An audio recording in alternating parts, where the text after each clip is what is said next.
Today, we're going to look at contemplative practice from a totally different angle. I want you to forget about wellness just for a moment, and let's explore this wild idea.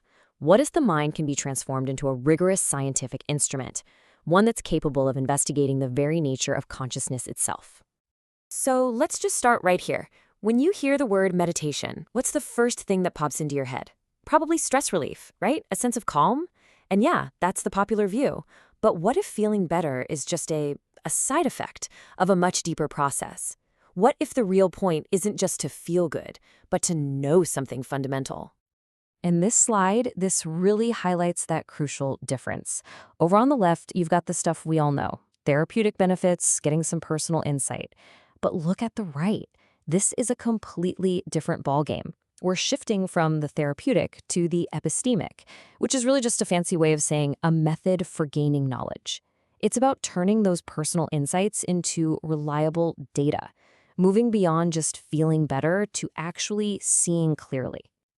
To make this leap, we kind of need a new metaphor. So instead of thinking of the mind as this unruly thing that we have to tame, let's start thinking of it as a precision instrument, something we can tune, calibrate, and then use for a very serious investigation into reality. Think about any good scientific instrument: a massive telescope pointed at distant galaxies, a microscope looking at a single cell. What's the one thing they absolutely need? A stable platform, right? If it's shaking all over the place, the data you get is totally useless. Well, the exact same principle applies to the mind. And this is where a really key concept comes into play: samadhi. Now, don't get thrown by the word. This isn't some mystical, far-out state. In this context, it's got a very practical, very functional definition. Samadhi is simply the state of attentional stability that makes the mind serviceable as an instrument. It's the absolute, non-negotiable prerequisite for any clear observation. I mean, look at this comparison. Without that stability, any insights we might have are just impressionistic. They're random, episodic. You get unreliable data. But with the stable mind, with samadhi, our observations become precise. And this is critical. They become repeatable. And that is the very bedrock of any scientific inquiry. This isn't about judging a scattered mind. It's just a methodological necessity. Okay, so we've stabilized our instrument. Great, but what makes it so special? What can it observe that no other tool in existence can possibly get to? This is its unique advantage, its superpower, really. The mind is the only instrument we have that can directly observe these internal phenomena. Just think about it for a second. Thoughts, intentions, motivations, even the quality of your attention itself. You can't put these things under a microscope. You can't fully capture them with a brain scan. They can only be known directly, from the inside. And let's be clear, this is not an argument for subjective opinion over objective fact. Not at all. It's an argument about access. For these specific areas of experience, the trained first-person view is the only view we've got. Without it, entire dimensions of our reality are just left completely in the dark. But, a good instrument isn't just stable. It also needs constant calibration. It needs a built-in system for quality control, right? Something that detects when it's going out of alignment and the data might be getting shaky. And that is the precise functional role of introspection in this whole model. It's not just vaguely noticing what you're thinking about. Introspection is the mind's quality control mechanism. Its specific job is to monitor the state of your attention and flag any errors, like when you get a little sleepy and dull, or when your mind just takes off on a tangent.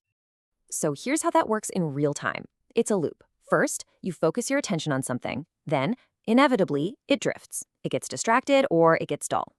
Step 3, introspection is the faculty that actually detects that drift. It's the little alarm bell. And once it's detected, you can actively recalibrate and bring your focus back. It's this continuous, self-regulating loop that makes sure your observation stays sharp and true. So let's check in. Our instrument is stable. It's calibrated. We're getting clear data from a totally unique vantage point. Now the real investigation can finally begin. See, just watching your thoughts and feelings float by, that's not the final step. That's just passive observation. To turn this whole thing into a genuine inquiry, you have to shift from just watching to actively investigating. You have to start asking deeper, more fundamental questions about what these things you're observing actually are.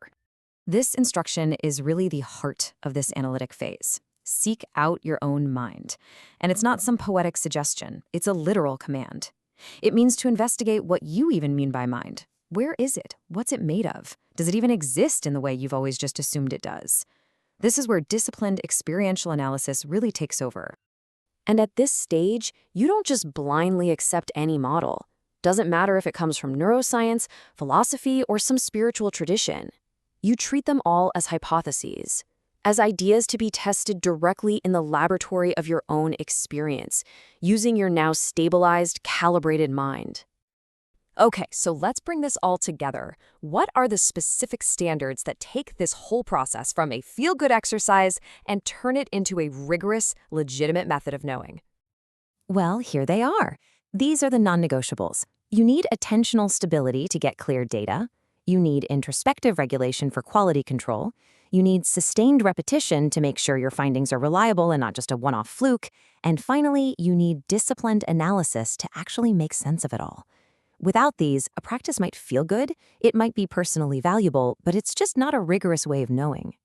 So this whole reframing, it really presents an incredible possibility, doesn't it?